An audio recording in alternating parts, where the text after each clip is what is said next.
the country's information field.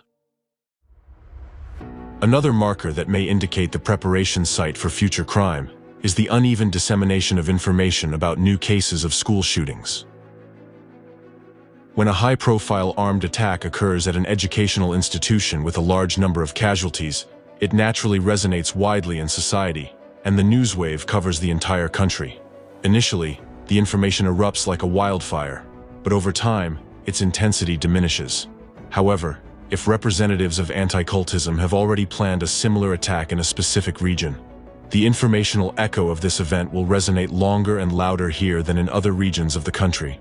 Alternatively, information about it may be reactivated in the information field after the news wave subsides. It is important to note here that the names and images of the criminals continue to appear in the news, remaining in the information field of the region or city. This leads to a covert heroization of the shooters, with the key embed spreading that humanity will remember them for life. This phenomenon is a red flag for vigilant observers. If you notice such a trend in your city, be vigilant. The dissemination of a heroized image of shooters is the first preparatory wave of information coding, and a fundamental implant on which the future behavior of the shooter is built. If somewhere this image is artificially sustained in the information space, it means that the psychological indoctrination of the next shooter has already begun in one of the schools in this region. At the same time, conducting psychological testing across educational institutions in the city to detect a sudden increase in the number of bipolar disorders can with a high probability identify the school or university where representatives of anti-cultism have planned the next case of school shooting. People must also be informed about how to recognize manipulative techniques and how to train their minds not to succumb to covert influences. The most effective measure to prevent school shootings is the complete cessation of the activities of the entire network of global anti-cultism. Everyone who is behind organizing such crimes and programming people to carry them out.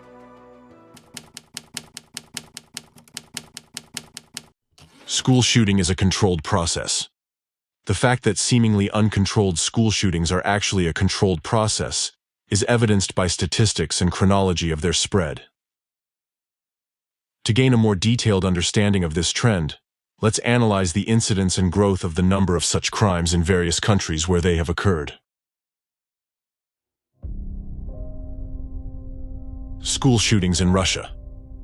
For quite a long time, no evidence of cases of mass shootings in schools has surfaced in Russia. In the 1990s, only one such crime was widely known: the incident at the Kamyshin Cadet School in 1997.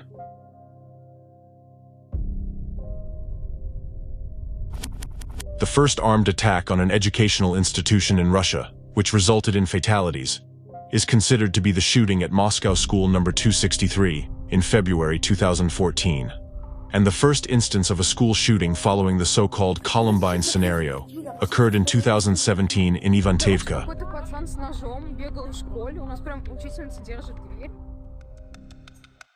What can explain the sudden appearance of a phenomenon such as school shootings in a territory where it was previously uncommon? How can it be explained other than by outside interference? After all, what has changed in Russia since the times when such crimes were unheard of? What has changed is that anti-cultism has gained unprecedented power and influence here.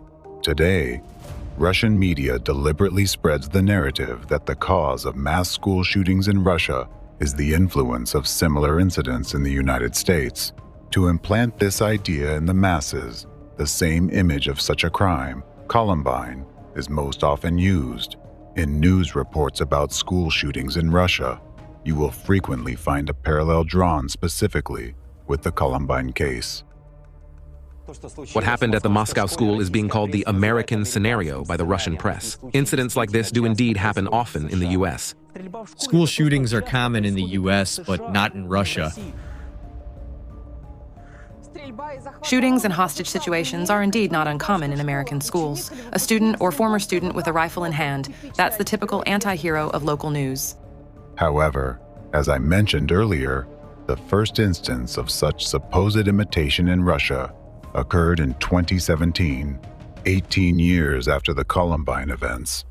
Why did it take so long for the first imitator to appear in Russia? The answer is simple.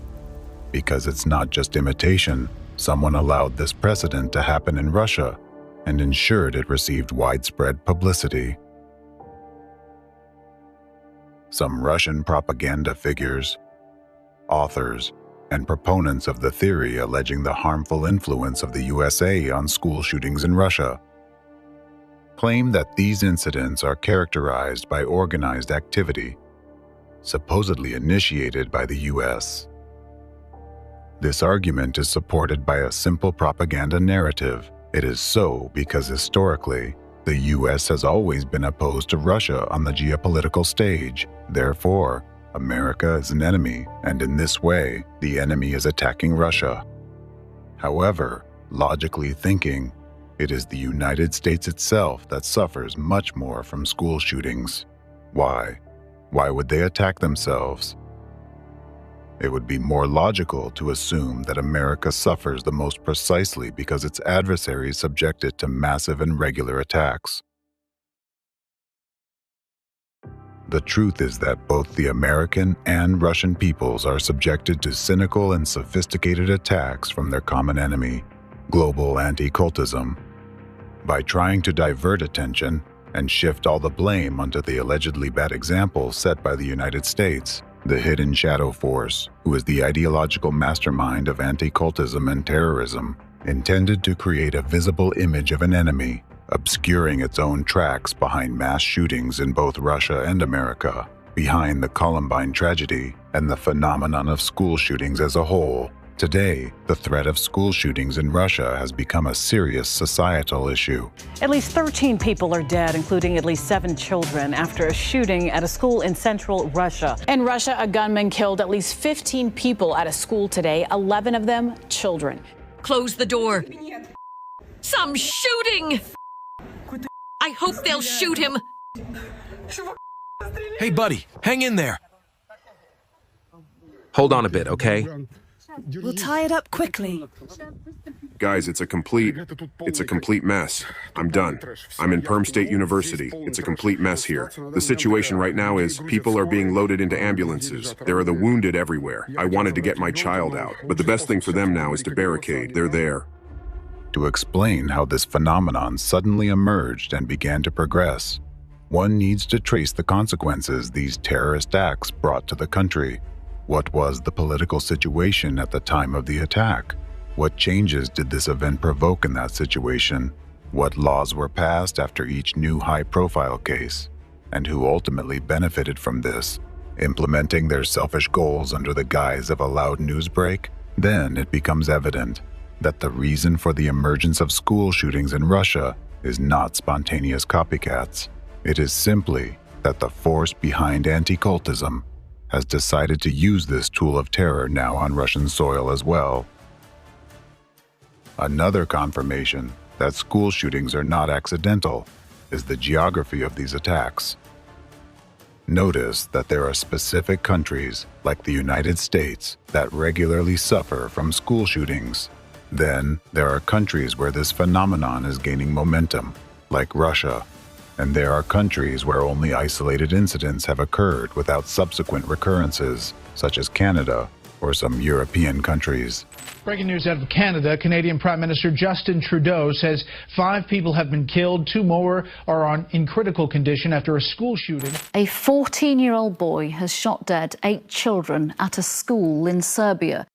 These cases generally did not receive widespread media coverage or gain worldwide notoriety. Many of you, I am sure, are hearing about these incidents for the first time today. And then there are other countries with a myriad of social problems and factors that seem likely to provoke such incidents.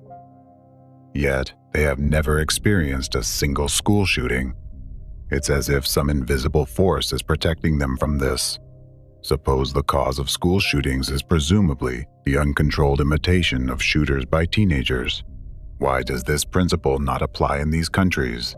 This simply indicates that either the representatives of anti-cultism do not yet have their levers of influence in these countries, or it is not yet advantageous for them to carry out such attacks there. However, this does not guarantee that these countries' populations are protected from such crimes. A vivid example is the previously mentioned mass shooting incident in the Czech Republic in 2023. Breaking news out of Prague, where police say 15 people are dead and dozens injured after a shooting at Charles University. The gunman. This event occurred during a period of growing dissatisfaction among the population with the political situation in the country and an economic crisis caused by sanctions imposed by the Czech Republic against Russia. Notably, in this situation, the media began actively circulating information that the Czech shooter allegedly cited as his motivation the example of a female shooter from Russia who had carried out an armed attack at a school just a few weeks before these events.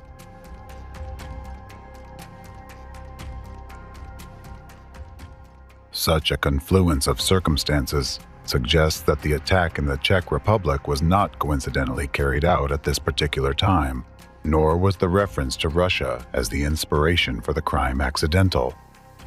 It appears that someone wanted to exploit the situation for their own interests.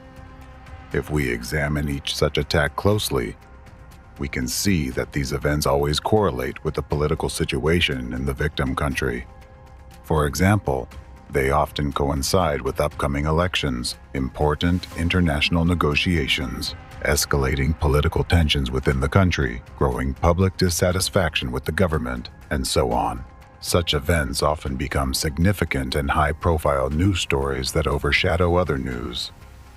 During this period, when public attention is focused on the tragedy, anti-cult representatives and the forces behind them can quietly carry out actions they would prefer to keep out of the public eye. Are these coincidences or someone's cold calculation? The most telling evidence of the planned nature of these attacks is their influence both on the life of a single country and on the global community. Each school shooting brings about a series of political and social transformations directed by anti-cult representatives to serve their interests. This leads to significant changes within the state and irreversibly affects the lives of its people. Even one such event leaves an unhealing, bleeding wound on the heart of the entire society. Primarily, such terrorist attacks target parents and all those with children.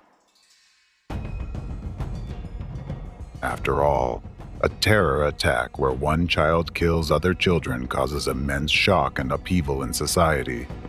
It strikes at the most vulnerable place in every parent, for their life. Waited hours to be told our daughter would never come home. The sensationalized details of school shootings spread through the media create a powerful internal fear in people, creating a pervasive sense of constant threat to the lives of their children. There's no place that's safe anymore, and our public schools should be the safest. Everyone who's a parent feels that. This makes no sense. This is impossible. My girl, my 14-year-old baby, I sent her to school yesterday. What is unfathomable is Jamie took a bullet and is dead. We don't feel safe, and we want it to be addressed. Schools are not safe anymore. At the same time, a clear belief forms among the population: the government cannot protect our children. How dare you? You were paid by them, and you just came out and, what was that, a deposition? I'm tired. I'm so tired of getting up here and offering condolences. Therefore, with each new incident, distrust and dissatisfaction with the authorities will only increase. This is America.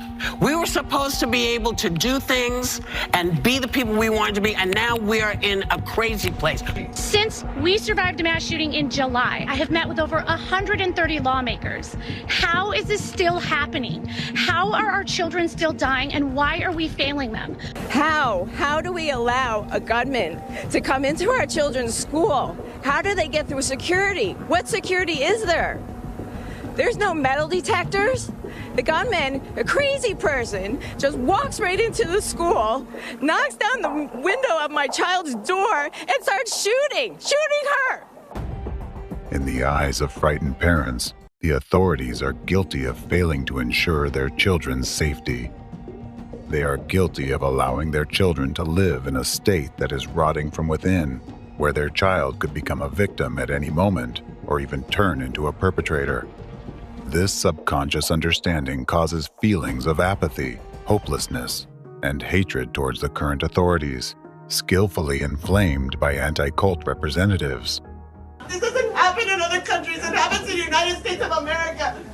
You've got a beautiful country, you've got beautiful people, but what's the problem? Guns. How does a 7-year-old have a gun? I'm very angry that this happened, because it keeps happening. These children survived. This is the shrill screaming of kids trying to get out while their classmates are being murdered.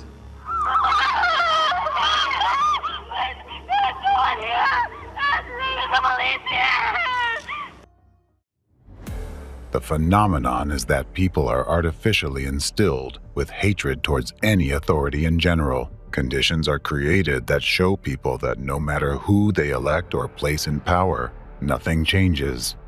Thus, the belief that all authority is evil becomes firmly rooted in the public consciousness. This process creates a vicious cycle.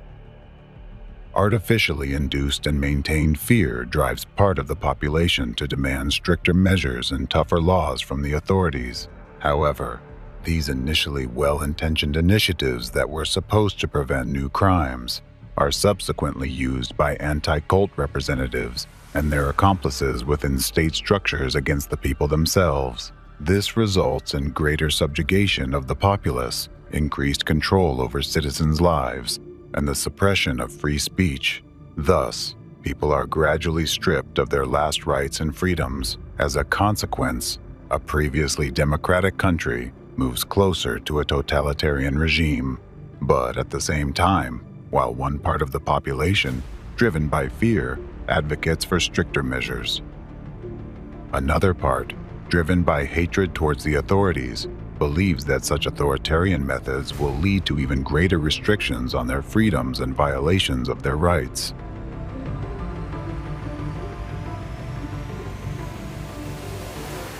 Students, parents, and activists gathered outside Tennessee State's Capitol to protest gun violence. The government would just do something to keep people from getting guns they don't need. It's unnecessary. To change who is in government. Wrong-headed leaders who prioritize guns over children. My gun sits right here on my side and doesn't jump out and shoot anybody. Gun violence in a school that allows teachers to carry guns. You think more guns lead to more death? The main point in this situation is that anti-cult representatives, through precise and sophisticated manipulations, artificially destabilize and divide society. This causes a split into two opposing camps. Thus, a large mass of people forms who hate the authorities and hate each other. What will this lead to? Unrest, protests, and confrontation. All of this collectively puts the country on the brink of civil war. And this is precisely the final point to which global anti-cultism and the hidden shadow force behind it are currently leading America. This is why mass shootings in schools occur so frequently in the United States. This process is planned and controlled. It is part of the enemy's strategy aimed at destroying democracy, first in the US, and then throughout the world. It is a complex but highly effective scheme carried out by global anti-cult representatives right before the world's eyes, yet unnoticed by anyone. It's worth adding that despite the apparent chaos in the spread of news about these incidents or narratives glorifying the shooters, anti-cult representatives carefully ensure that the information, tainted with their manipulative virus, is delivered precisely and in measured doses. This is to prevent school attacks from becoming too widespread, excessive numbers of such crimes would diminish their impact, and each subsequent incident would no longer provoke such a strong societal reaction. People are capable of becoming accustomed to anything, even such horrific events. If school shootings happen too frequently, society will eventually adapt. While these events will still induce fear, the constant internal anxiety and worry will diminish. People will remain cautious, but not much more. On the other hand, measured instances of crime open people's minds to the implantation of negatively acting images that go straight into the subconscious, which most people today cannot defend against. Statistics are stubborn things, and they speak for themselves. These attacks' periodicity and growth trends clearly point to the hidden organizers behind this phenomenon.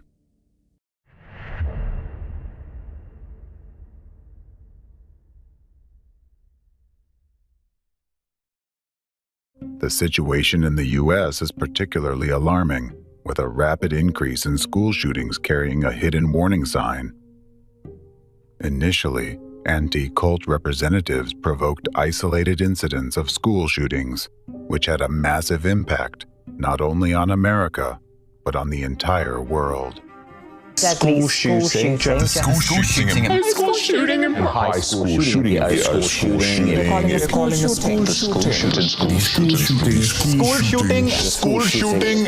shooting. These events were like bombs going off because, at the time, children shooting other children was an extraordinary occurrence that caused profound shock in society. Thus, the early incidents of school shootings in the U.S. became very loud informational terrorist attacks, shocking the whole world. The Columbine High School massacre alone had tragic repercussions for many, spawning new school shootings and significantly bolstering the influence of anti-cultism in the U.S. Now, look at what's happening in America today. The graphs showing the number of mass school shootings indicate a sharp increase. What does this signify? Due to the special role the U.S. plays in the hidden enemy's plans, it suggests that the upcoming events they have planned can lead to increased tension inside the country. By using school shootings as acts of informational terrorism and deploying various psychological and informational terrorist attacks through its numerous tentacles, this hidden force is preparing the ground for a future civil war. Therefore, people need to be aware of the methods the enemy employs through the global anti-cult network and the threats they pose. Only this way can people extricate themselves from the manipulative game into which anti-cult representatives have drawn them. It's crucial to recognize that no measures, no matter how strict, will eradicate the root cause of school shootings as long as the source of these terrorist attacks exists and there is someone to give the command start. After all, similar measures have already been taken in different countries around the world, which aligns with the goals of representatives of anti-cultism. However, practice has shown that neither the prospect of the death penalty, increased school security, nor restrictions on firearm purchases have reduced the incidence of school shootings. Even if a total ban on civilian gun ownership were enacted, future attacks will occur in other forms, such as homemade bombs, melee weapons, or poison gas. Similarly, the introduction of censorship on social networks and other additional measures to control youth behavior have also proven ineffective. Ultimately, all of this has only led to significant infringements on citizens' rights and freedoms and undermining democracy, without reducing the number of school shootings, let alone eliminating them, because all the strictest measures and restrictive laws enacted in response to these incidents are often initiated and implemented by global anti-cult representatives and their accomplices within politics, the state apparatus, the judiciary, and law enforcement. Therefore, a priori, they will always be designed to work against people and democracy. This chain of evil will not end, and children will continue to suffer and die as long as global anti-cultism exists and its representatives can freely use their hidden manipulative techniques to influence people's minds and conduct acts of informational terrorism through the media. School shootings are the plague of the 21st century, and the source of this plague is global anti-cultism and the hidden enemy of humanity behind it. It is the creation of a force that skillfully manipulates images and has chosen terrorism as its primary weapon. They are responsible for creating this disease. They cultivate and sustain it. We can only defeat this disease when the true spreaders, all the perpetrators and organizers of these crimes, are held accountable and answer before all of humanity for their atrocities.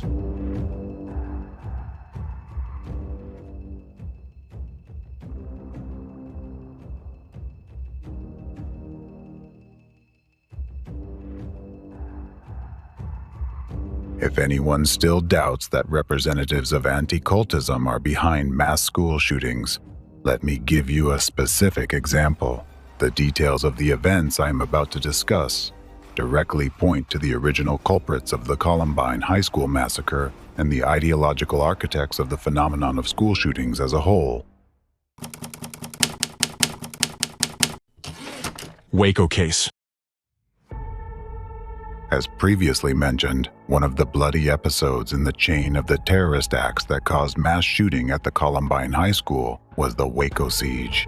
In the spring of 1993, tragic events took place as a result of which many people died, a horrible death. The Waco siege still remains a relevant, widely discussed and burning topic for many Americans. It is one of the most notorious events in U.S. history that has changed American society forever. To this day, it continues to have a significant influence on political and social life in the country. Despite numerous attempts by various researchers to get to the bottom of it, there are still many dark spots in this story, because all discussions, even those representing points of view of the opposing parties, are still being held according to a pattern set by representatives of anti-cult organizations 30 years ago. Today, for the first time ever, the real picture of events in Waco will be presented, and you'll be able to clearly see for yourselves how the threads from that terrorist attack lead straight to its instigators and final beneficiaries, to the very abode of anti-cultism, to Russia. The Waco tragedy is a classic example of a premeditated public display of a religious organization persecution by anti-cultists, involving law enforcement agencies and other authorities, which turned into a powerful informational act of terrorism. In this case, the target of anti-cultists was the Branch Davidian religious group that represented an offshoot of the Seventh-day Adventist Church. By the time of the discussed events, the Branch Davidian community that resided at Mount Carmel Ranch, near the city of Waco, Texas, had been peacefully existing for about 50 years. For a long time, the locals perceived them as a harmless group of positive people. However, in the late 1980s, early 1990s, through the efforts of representatives of anti-cult organizations, the derogatory word cult suddenly began to be used as regards the Branch Davidians, which is a classic first step by cult fighters in dehumanizing their chosen victim for subsequent persecution. What was the Branch Davidians community like? They were a group of people peacefully living on their land, in a building they themselves had erected, and were united by joint study of the Bible. Each had their own hobbies, earned their living just like everyone else, had various professions, and came from various walks of life. Among them were Harvard graduates, rock musicians, as well as ordinary mothers caring for their children. There are many similar settlements across America. Those were free people who lived in a free country the way they liked, in accordance with Christian values and the U.S. Constitution. They didn't impose their lifestyle on anyone and didn't cause anyone harm. I'm Paulina. I'm Stephen. I'm Vanessa. Philip. Well, you had a bunch of women, children, elderly people. They were all good people. They had different beliefs from others, different beliefs than I have, or maybe different beliefs than you have in their way of life, and especially in their religious beliefs. But basically, they were good people. I was around them quite a lot. They were always nice, mannerly. They minded their own business. They were never overbearing. They were always clean and courteous. I liked them. Several years before the tragic events, anti-cultists had launched a series of discrediting articles and videos in mass media, aimed at the Branch Davidians. At that time, the community leader was a young preacher, Vernon Howell, who adopted a religious pseudonym, David Koresh. He became the main target of the attack of anti-cultists, who started labeling him as a dangerous cult leader through the media they controlled. Even then, his enemies were saying this self-proclaimed son of God was closer to Satan. Throughout the entire subsequent disinformation campaign, other members of the organization were deliberately ignored, and almost all of them remained nameless, devoid of individuality. Under the influence of anti-cultists, mass media presented the Davidians solely as those who had been brainwashed by their leader, who allegedly were almost in a slavish position and unconditionally followed Koresh's orders. A demonization campaign against Davidians was led by the already mentioned anti-cultist and deprogrammer, Rick Ross. He organized a group of people who purposefully engaged in demonizing this community.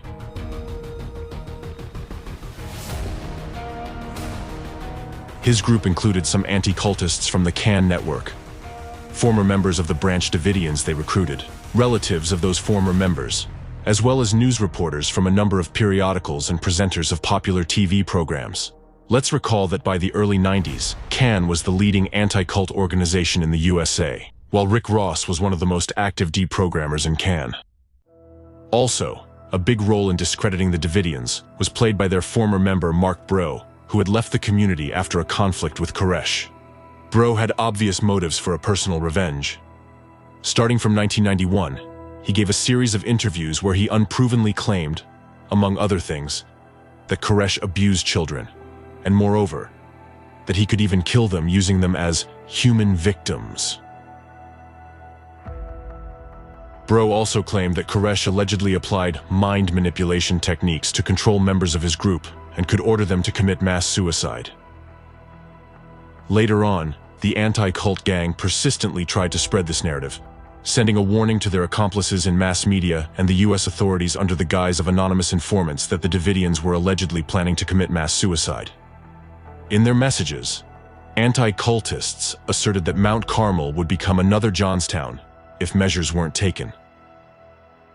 Of course, these allegations had no ground or factual evidence other than rumors and slander spread by individuals whom anti-cultists recruited.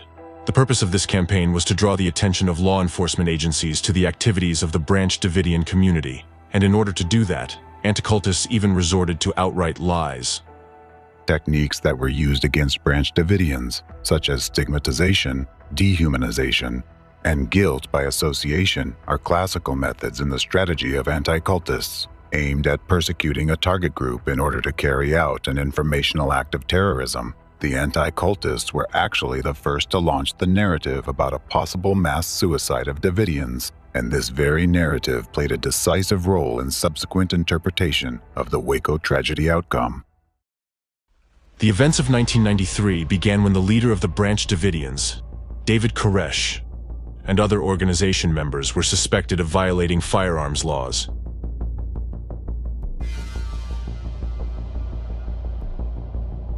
The Bureau of Alcohol, Tobacco, Firearms, and Explosives, ATF, initiated an investigation into the activities of this religious organization based on unverified information, or simply put, rumors, about the illegal possession of automatic weapons by its members. Who was actually the source of those rumors? In the summer of 1992, anti-cultist Rick Ross forcibly deprogrammed former Branch Davidians member David Block at the home of Priscilla Coates, who at that time was the national representative of the Cult Awareness Network, CAN. In the process of deprogramming, which is essentially physical and psychological torture, Rick Ross wrested information from Block about the weapons stored at Mount Carmel and conveyed it to ATF, where he had personal connections. According to the 1993 U.S. Department of the Treasury report on the ATF raid, the message about the weapons turned out to be inaccurate and was based almost entirely on the statement of a former Davidian member, David Block. During the investigation of ATF's actions, the Department of the Treasury later criticized the agency's excessive reliance on a single dubious source of information. It is worth noting that at that time, legal sales of firearms were a widespread business in Texas, and it was indeed one of the income sources for the Branch Davidians. Therefore, when federal ATF agents began to show interest in the Davidians' activities, the organization's leader, David Koresh, invited the agents to visit Mount Carmel and personally inspect the weapons and the relevant licenses. However, Agent Aguilera, assigned to the case, refused this offer for some reason. Subsequently, after setting up round-the-clock surveillance on the community members, Agent Aguilera managed to compile the necessary materials to obtain a search and arrest warrant based on the collected information. The investigation initiated by the U.S. Congress later found out that the ATF investigation had been gross and untenable. While the statement compiled by Aguilera contained numerous errors, distortions of facts, incorrect interpretations of the law, improper application of the law to the facts, as well as a great deal of incoherent and confusing information. In particular, Agent Aguilera's statement claimed that Koresh possessed a .52 caliber anti-tank rifle, which was a criminal offense. In reality, he owned a .50 caliber rifle, which was totally legal. That the Davidians had grenades, but it wasn't mentioned that the grenades had been legally purchased and that Davidians were selling them at gun shows as paperweights. The statement included references to the testimony of a deputy sheriff who reported hearing the sound of a powerful explosion coming from Mount Carmel. However, he failed to report that the sheriff had investigated and learned that the Davidians were using dynamite legally for construction.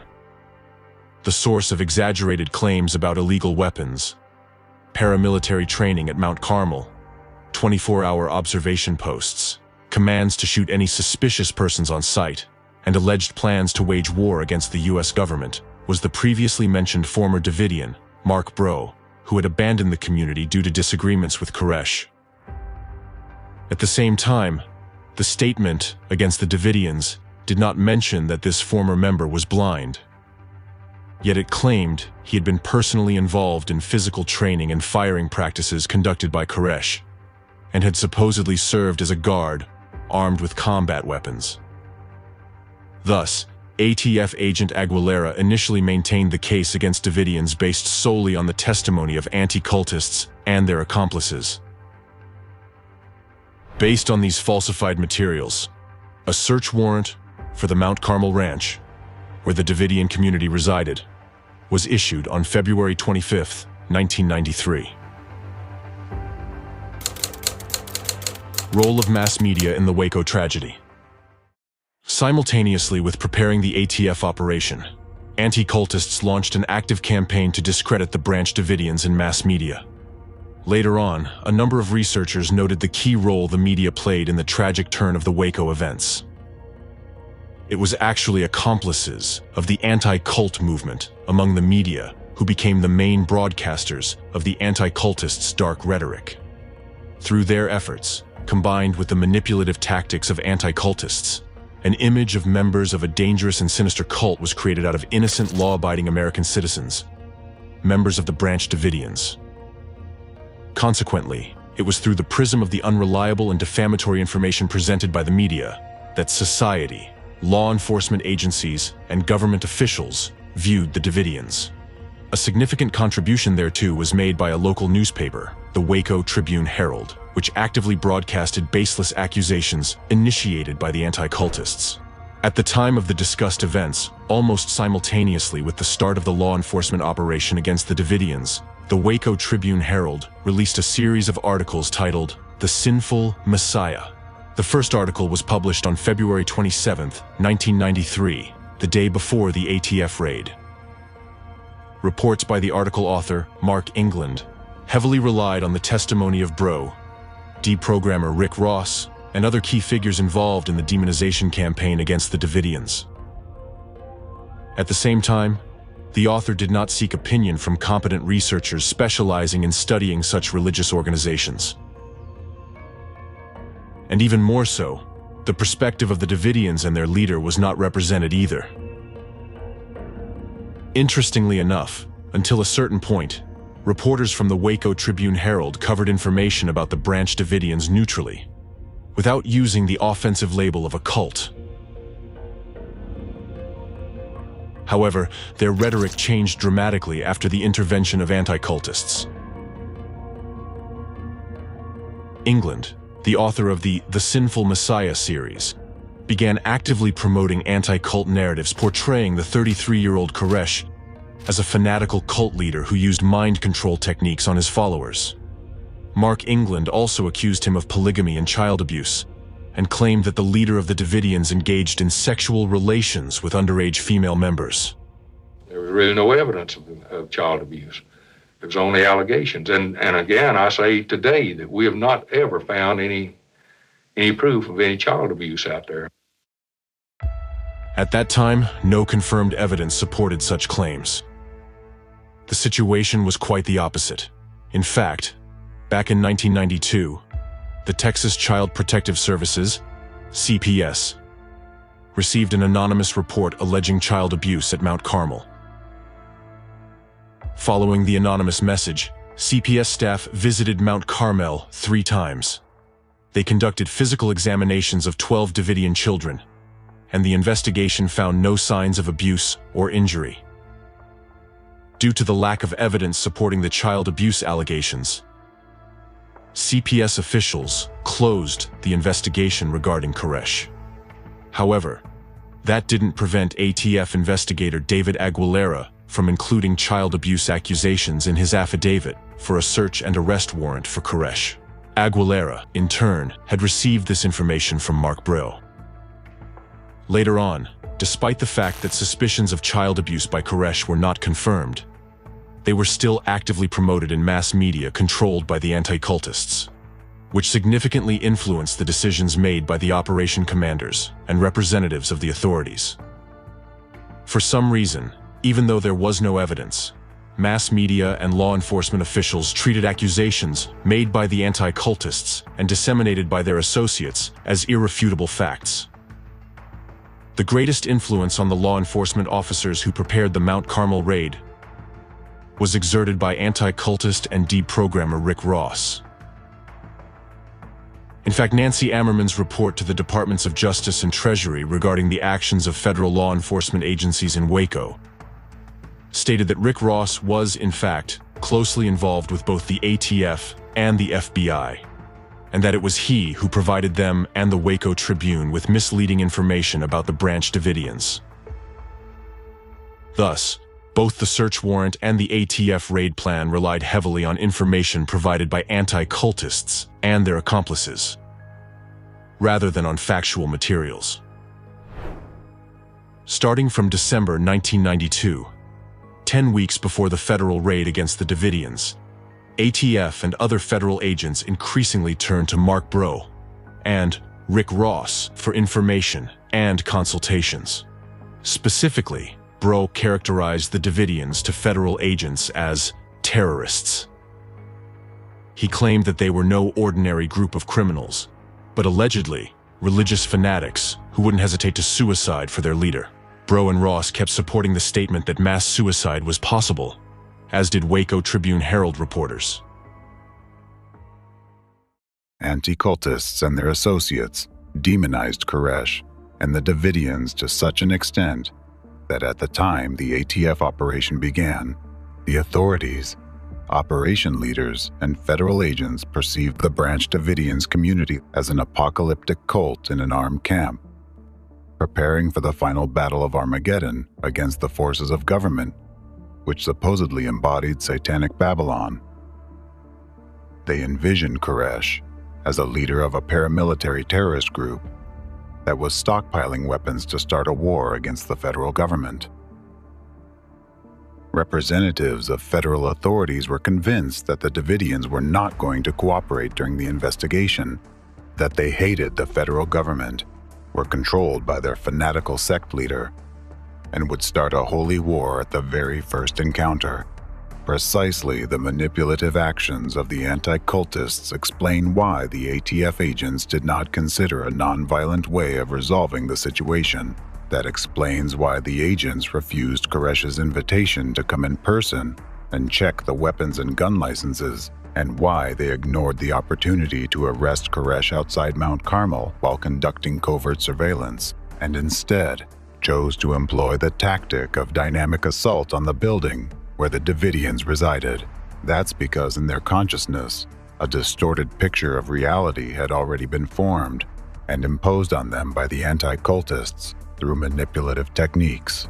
In federal agents' reality, they were going to search not peaceful civilians, but extremely dangerous criminals, whom the anti-cultists described as terrorists and suicide bombers. Without the grim and demonizing images generated by the anti-cultists, exaggerating a possible threat from the Davidians which in fact never existed, it is unlikely that the ATF would have resorted to such extreme measures. But unfortunately, the law enforcement officers had fallen under the influence of anti-cultists, and by the time the operation began, some of their representatives in the operation leadership were already entirely manipulated, largely through Rick Ross. A raid by federal agents on the ranch where the Branch Davidians resided, with the purpose of searching and detaining their leader, was scheduled for Sunday, February 28, 1993. The operation was officially codenamed Trojan Horse, but later became more widely known as Showtime, as the agents themselves called it. The day before the operation, and on the day of the raid itself, a prearranged massive wave of publications demonizing the Davidians was launched in mass media. Thus, on February 27th and 28th, more than 100 media across the country released materials with almost identical statements, mostly reiterating the core narratives of the anti-cultists' dark rhetoric against the Branch Davidians.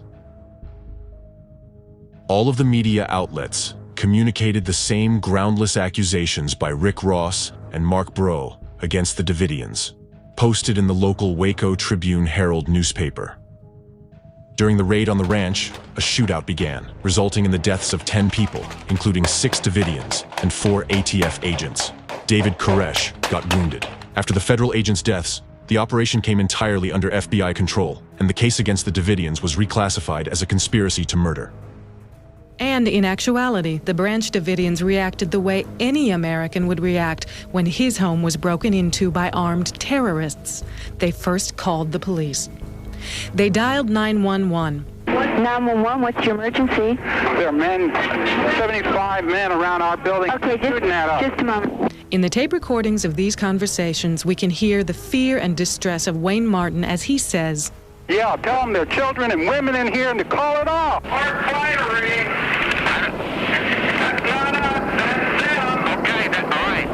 Was another victim, a 2-year-old cult member, was also shot and killed in the gunfire.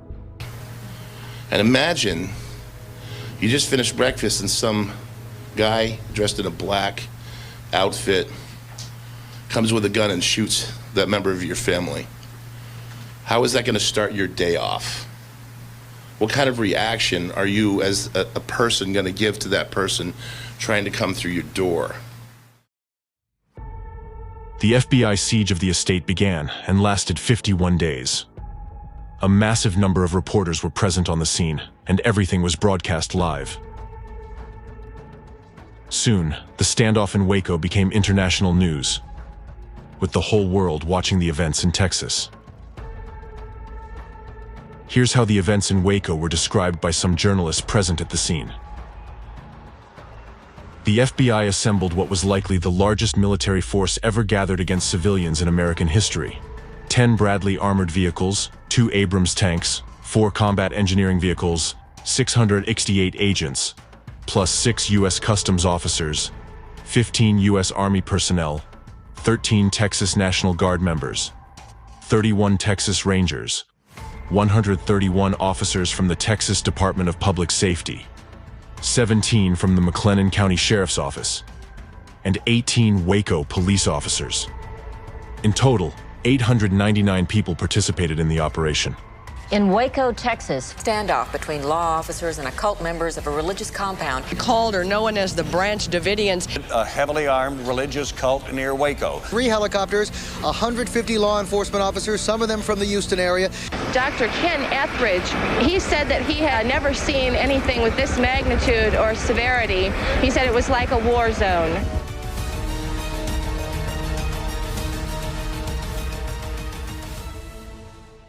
Throughout the siege, negotiations between the FBI and the besieged were ongoing, with the official goal of persuading the Davidians' leader to surrender and lead his people out. During this time, some Davidians left the building, only to be immediately arrested by federal agents. According to video records of their testimonies, everyone who remained in the building for the 51 days of the siege did so voluntarily. To my family and friends, I'd just like to say I'm fine. I know that you're all worried about us. I'd just like to know that we're fine right now. I have decided to stay. I don't want to go. So you're not being held against your will here? No, I'm not held here as a hostage or anything. If any of us wanted to leave, we can just go now today. I'm here because I wanted to be here. Sonobi, and I'm not being held here against my will. Don't worry about me. We're going to be just fine because God's in control. During the siege, the Davidians were completely isolated. Their phone line was cut almost immediately, and the only people they could communicate with were FBI agents. They could no longer reach out for help elsewhere, and they could only communicate with the media by hanging sheets with written messages in their windows. While the FBI, in turn, continued to consult representatives of the anti-cult gang. Subsequent investigation of the FBI's actions, the study of transcripts of conversations between the FBI and the Davidians, as well as data on the experts contacted by FBI and ATF agents in the Davidian case, revealed that it was the anti-cultist and deprogrammer Rick Ross, who clearly had the most extensive access to both agencies of any person on the cult expert list. He was closely involved with both the ATF and the FBI, and he was apparently listened to more attentively. At the same time, the opinions of other experts who advocated a peaceful way of resolving the situation were not accepted. After all, at the time of the siege, federal agents who had fallen under the influence of anti-cultists did not take the beliefs of the Davidians seriously, so they didn't listen to the advice of theologians, religious scholars, and Bible researchers who tried to convey to law enforcement officers that because of their religious beliefs, the Davidians would not react like criminals, and recommended communicating with the besieged in their language.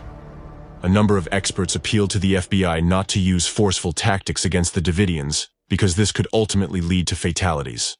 However, their suggestions were rejected.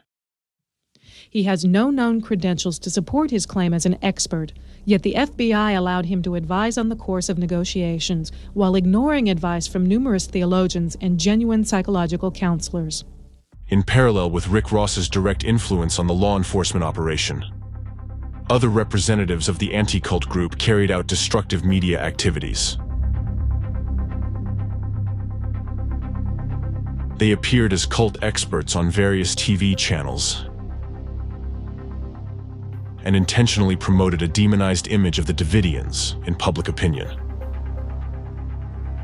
One of the representatives of the anti-cult group was Stephen Hessen, whom we mentioned earlier. So he would take people for hours and hours and hours and mesmerize them through hypnosis, through behavior modification techniques and such, and break down their ability to think. These were the people that we saw over and over in the media as support for the government stories that the Branch Davidians were some evil cult. Mark Bro is the person who contacted the State Department and the Cult Awareness Network and relayed his allegations. Cult Awareness Network, known by its initials, CAN, targets religious groups around the world for hate campaigns in the media. CAN members always make the same allegations against each group they attack: perverted sex, child abuse, and brainwashing. It reads like a worn-out script. It has been repeated so many times against so many different groups. The people who lived at Mount Carmel, including children, were never presented to the public as personalities. The Federal Bureau of Investigation didn't share with the media the videos of the Davidians recorded during the siege, so that Americans wouldn't regard them as human beings, feel sympathy for them, and stand up for them. According to James T. Richardson, a sociologist of religion, the dehumanization of those inside Mount Carmel, coupled with the thoroughgoing demonization of Koresh, made it easier for those in authority to develop tactics that seemed organized for disaster. Thus, not only law enforcement officers, but also the public developed a false image of what was really happening in Waco. And again, you get that demonization. It's like These are people. As the Davidians were people. The people that died at Mount Carmel were people. They've never been truly humanized until they did the Waco series. The reason behind all that was going on was one factor that back then neither federal law enforcement agents nor U.S. intelligence officers took into account. This detail, which had a fateful impact on the outcome of the events in Waco and remained unknown to this day, was that representatives of anti-cult organizations used hidden manipulative technologies to influence people's consciousness and subconsciousness. Such information messages that are built on the knowledge of these special psychotechnologies and contain hidden imprints able to bypass critical analysis by consciousness and penetrate directly into the depths of the human subconsciousness were repeatedly disseminated in the media for this very purpose. The anti-cultists needed a large-scale campaign for demonizing the Branch Davidians, and that's why they invested so much effort in dissemination of their false accusations. Therefore, absolutely different articles and videos in seemingly unrelated media contained the same repetitive narratives. Basically, all of this was part of the anti-cultist strategy of psychological manipulation of the public. In fact, anti-cultists were accusing others of what they themselves were actually doing, for they were the ones who were applying mind control and brainwashing techniques. In this way, using methods of psychological influence on the masses with the help of the media, the anti-cultists literally zombified the American people. They intentionally dehumanized the Branch Davidians to instill in people's consciousness a picture that the Davidians were dangerous and harmful to society, although in fact, the most dangerous at that time were the anti-cultists themselves. For the first time, they carried out such a large-scale terrorist act that was repeated in the information field multiple times and had a tremendous impact on all those who had fallen under its attack. As a matter of fact, all people who in one way or another were exposed to the information sourced from anti-cultists ended up infected with hidden destructive imprints. Americans who were following the events in Waco via television or newspapers at that time were subjected to coercive psychological manipulation by the anti-cultists. That's why the majority of people began to believe the descriptions that dehumanized the Davidians and accepted the picture of events presented by anti-cultists as a fact. They had no chance to resist this kind of manipulation, against which virtually the entire population of the planet is defenseless. The hidden manipulative influence by the anti-cultists similarly affected ATF, FBI, and other law enforcement officers, as well as government officials who participated in the Waco events and were in direct close contact with the anti-cultists. The officials were subjected to the highest degree of psychological manipulation and were literally brainwashed by the anti-cultists, so they acted unlawfully against law-abiding American citizens and committed a blatant violation of basic democratic human rights and freedoms. For this very reason, law enforcement officials manifested inhuman aggression against the Davidians, ignoring common sense and rejecting an opportunity for a peaceful and fact-based resolution. In turn, the Davidians developed an impression that the federal agents who encircled Mount Carmel were trying to kill them, and today there is considerable evidence that their fears and perception of events were not unfounded. Listen, Jim, there's nothing that hurts me more than being called a cult leader, all right? If I'm wrong, people like me don't deserve to live, okay? Listen. You understand me, Jim? No. You know, don't burn our building down. Oh, we won't do that. Don't shoot us all up. They've got to have that time.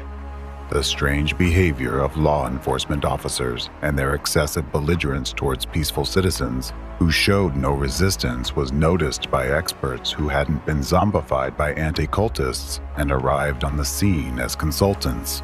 Seeing what was happening, soberly assessing the situation, and foreseeing what the use of aggressive tactics against the Branch Davidians could lead to, they offered quite logical and reasonable options for resolving the conflict in a nonviolent way. But they were not listened to because those in power had already been programmed by the anti-cultists into the